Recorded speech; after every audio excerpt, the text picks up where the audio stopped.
तुंगभद्रा नदी के किनारे एक उत्तम नाम का नगर था।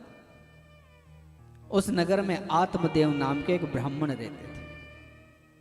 ब्राह्मण बड़े संतोषी थे, भिक्षा मांगने जाते थे, भिक्षावृत्ति करते थे और अपने परिवार का लालन पालन करते थे।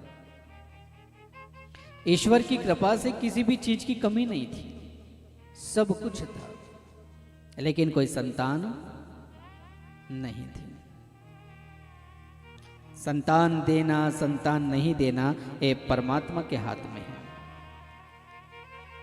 इसलिए अगर किसी को ना हो तो उसे गलत निगाहों से कभी मत देखना, इसमें उनका कोई दोष नहीं होता है। लेकिन हम उंगली उठाने में देर नहीं करते कि करते। और जो व्यक्ति किसी के ऊपर उंगली उठाता है तो ध्यान रखना कि उसकी तरफ तो एक उंगली होती है, लेकिन हमारी तरफ 3 उंगली हमारी ओर होती ना। हमने उसमें एक अवगुण बताया, लेकिन देखो परमात्मा ने 3 अवगुण हमारे भीतर बता दिए कि उसमें एक है, तेरे अंदर 3 है। इसलिए जब हम किसी का दोष देखने जाते हैं तो पहले हम अपने आप को तो देखें। जब दिल खोजा अपना तो मुझसे बुरा ना कोई। इसलिए किसी को कटाक्ष की नजरों से ना देखा जाए। ब्राह्मण देवता को कोई गम भी नहीं कि अपनी कोई संतान नहीं, बढ़िया राज्य खुशी परिवार चल रहा है। बुरा तो तब लगा उन्हें जब एक दिन भयंकर वर्षा हुई, किसान हल चलाने जा रहे थे, बीज बोने जा रहे थे।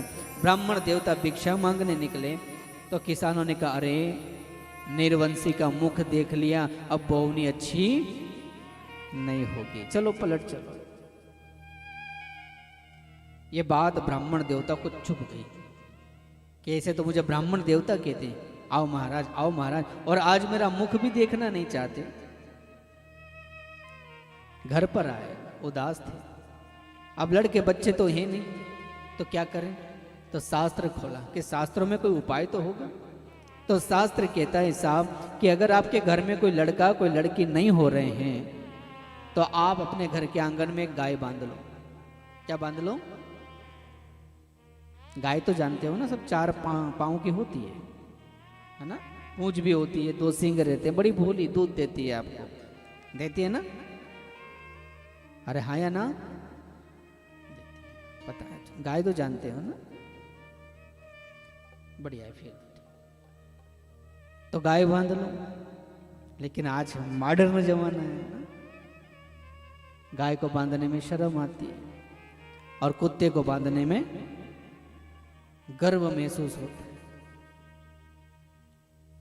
घर पे जाओ तो सबसे पहले बोर्ड दिखाई देता है, सावधान इस घर में कुत्ते रहते हैं। पर देखा होगा आपने, अब आदमी सामने से कंफ्यूज होते कि इसमें आदमी रहते हैं कि कुत्ते रहते हैं। फिर वो घर के मालिक से पूछता है, सेठ जी घर में कौन? बोले हम लोग रहते ना, लेकिन आपने तो लिखा कि यहाँ पे सावधान कुत्ते रहते हैं। पहले स्वागत का बोर्ड लगता था ना, सुस्वागतम, फिर थोड़े अंग्रेज हुए तो वेलकम, और अब कुत्ते से सावधान और गाय से परहेज। होता है परहेज? आपके तो गौशाला भी होगी ना?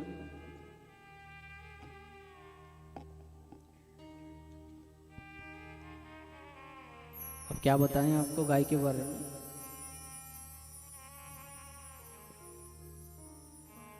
गौ सेवा तो करते ही होंगे सब लोग,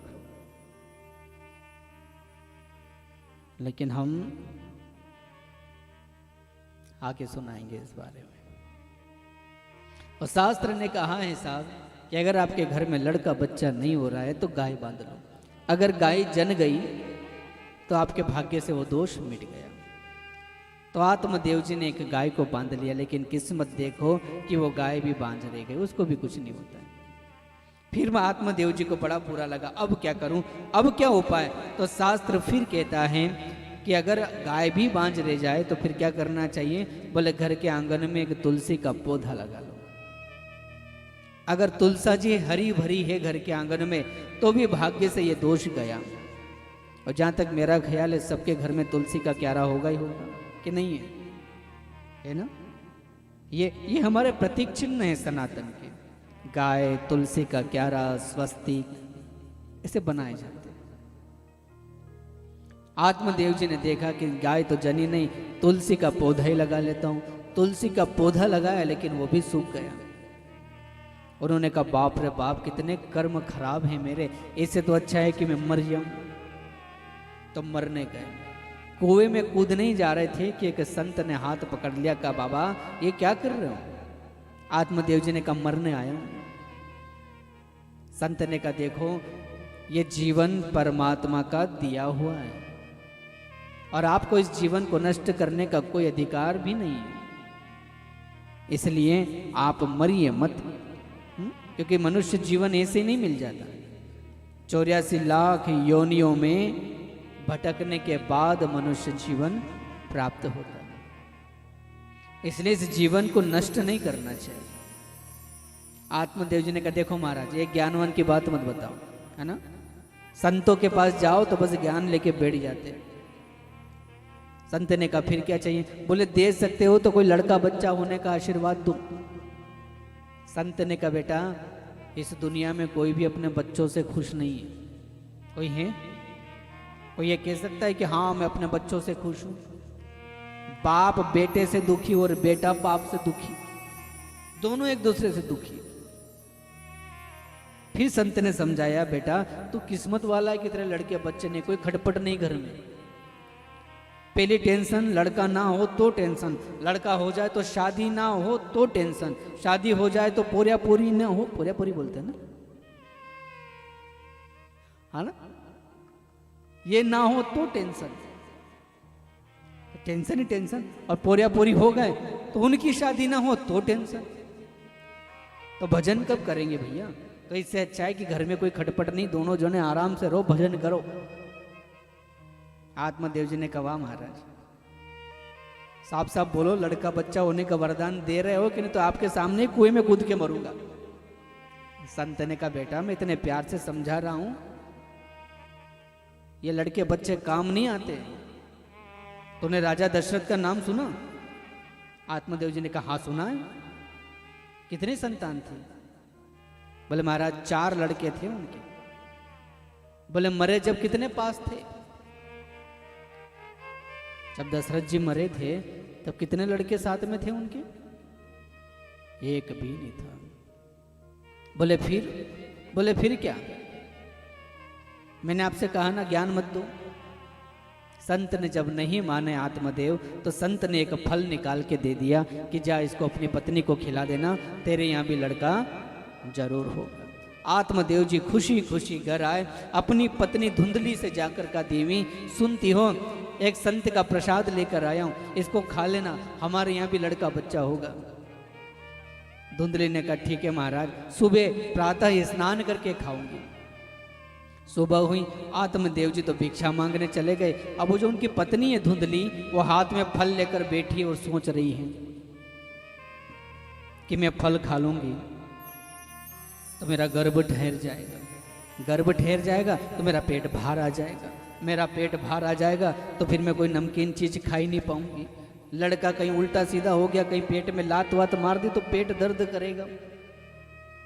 अगर प्रसव अच्छे से हो गया और प्रसव अगर अच्छे से नहीं हुआ और मैं मर गई तो मेरे घर का सारा धन मेरी ननंद लेके चली जाएगी, मेरे घर का क्या होगा? अब ये फल खाया नहीं, बैठी बैठी सोच रही।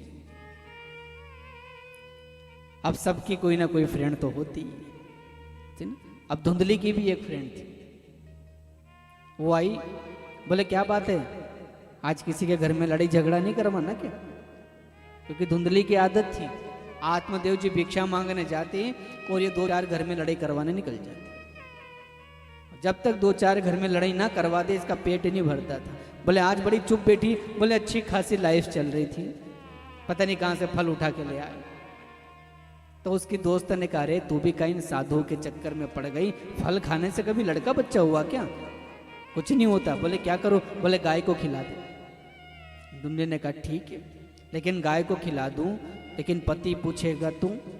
बोले बोल देना कि खा लिया, कौन सा पेट में घुस के देखेंगे तेरे वो। बोले वो तो ठीक है, 1 महीना 2 महीना 3 महीना, फिर? बोले जब तक चले तब तक ठीक, फिर पेट पे तकिया बांध के घूमना। बात तो ठीक थी, पति की थी। धुंधली ने क्या किया, वो फल उठाया और गाय को जाकर खिला दिया। खाया नहीं। आत्मदेव जी आए, देवी फल खा लिया? बोले हाँ स्वामी, आपके जाते ही मैंने फल खा लिया। अब आत्मदेव जी बड़े प्रसन्न, मेरे यहाँ भी किलकारियाँ गूंजेगी, मेरे यहाँ भी बालक होगा। अब धीरे धीरे समय व्यतीत हुआ। अब धुंधली ने कहा कितना झूठ छुपाऊं। फिर उस सहेली से पूछा अब क्या करूं? तो उसकी सहेली ने कहा कि मैंने सुना है कि तेरी एक बहन है जिसके यहाँ पहले से 8-10 लड़के और अभी भी वो गर्भवती है। बोले फिर? बोले उसके यहाँ खाने के लिए धन नहीं है तो तू उसको धन दे देना और उसका एक बच्चा तू ले आना। धुंधली ने कहा बात तो ठीक है। धीरे धीरे समय व्यतीत हुआ। वही धुंधली ने किया, बहन का बेटा लेके आई, बहन का मुंह बंद करने के लिए धन दे दिया। अब नामकरण की बारी आई। आत्मदेव जी ने कहा मेरा लड़का है, नाम तो मैं ही रखूंगा। धुंधली ने कहा अच्छा, 9 महीने पेट में रखे हम और नाम तुम रखो? नाम तो मैं रखूंगी। आत्मदेव जी ने कहा तू ही रख ले देवी, क्या नाम रखेगी? बोले मेरा नाम धुंधली तो मेरे बेटे का नाम धुंधकारी। नामकरण संस्कार हुआ, नाम रखा गया धुंधकारी। थोड़े समय के बाद उस फल के प्रभाव से उस गाय को भी एक बालक का जन्म हुआ, जो गाय के गर्भ से हुआ था। पूरा शरीर मनुष्य का था लेकिन कान उसके गाय के थे। आत्मदेव जी ने उस बालक का नाम रखा गोकर्ण। अब दोनों बालक धीरे धीरे बड़े हो रहे हैं। अब एक ही लड़का है तो लाड़ प्यार में बिगड़ता ही है, बिगड़ता है ना। जिनके घर में एक लड़का हो वो थोड़ा ध्यान रखना कि ज्यादा लाड़ प्यार करोगे तो वो बिगड़ेगा ही बिगड़ेगा। अब घर में एक लड़का है, कुछ कहते नहीं तो लड़ाई झगड़ा भी करता है, लोगों को मारता भी है, चोरी करने लगा। धीरे धीरे बड़े हुए, चोरी करने लगा, जुआ खेलने लगा, वेश्याओं के पास जाने लगा। माँ समझाती है लेकिन समझ में नहीं आता।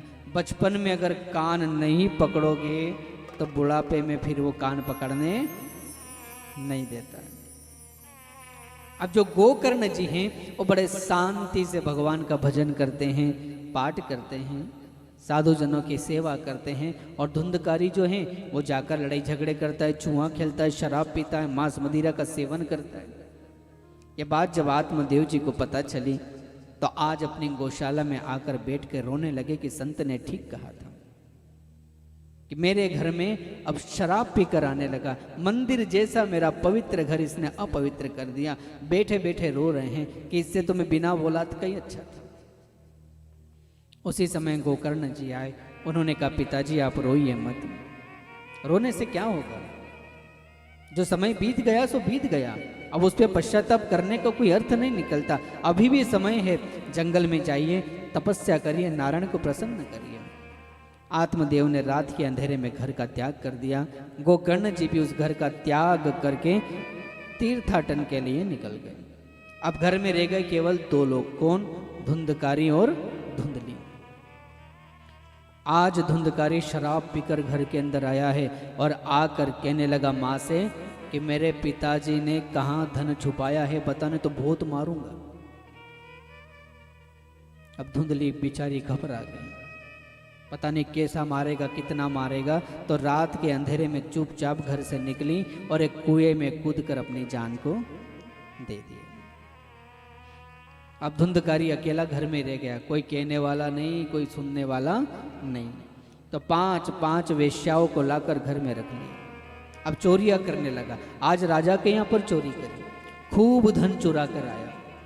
उन वेश्याओं ने उस धन को देखा तो सोचा कि इतना सारा धन, आज नहीं तो कल राजा के सैनिक इसको पकड़ लेंगे, ये तो मरेगा ही मरेगा, साथ में हमको भी मरवाएगा। बोले क्या करें? बोले करना क्या है, आज रात को इसको शराब पिलाते हैं और शराब के नशे में इसको मारकर इसका सारा धन लेकर चल देते हैं। रात को धुंधकारी शराब पीकर आया, खूब शराब पिलाई, खटिया से उसके हाथ पांव बांध दिए और कुल्हाड़ी से पहले हाथों को काटा, फिर पांव को काटा। और जब वो दर्द के मारे चिल्लाने लगा तो चूल्हे में से गर्म कोयले लाकर मुंह में ठोस दिए। इतनी विभत्स मौत देकर धुंधकारी मरा और 5 वेश्याएं धन लेकर चली गई। अब कर्म ही इतने गलत थे तो क्या गति मिलेगी? आज वही धुंधकारी प्रेत बनकर उस घर में अकेला घूमता रहता है। इंसान का पीछा कर्म कभी नहीं छोड़ते। जैसा उसने किया ऐसा उसे भोगना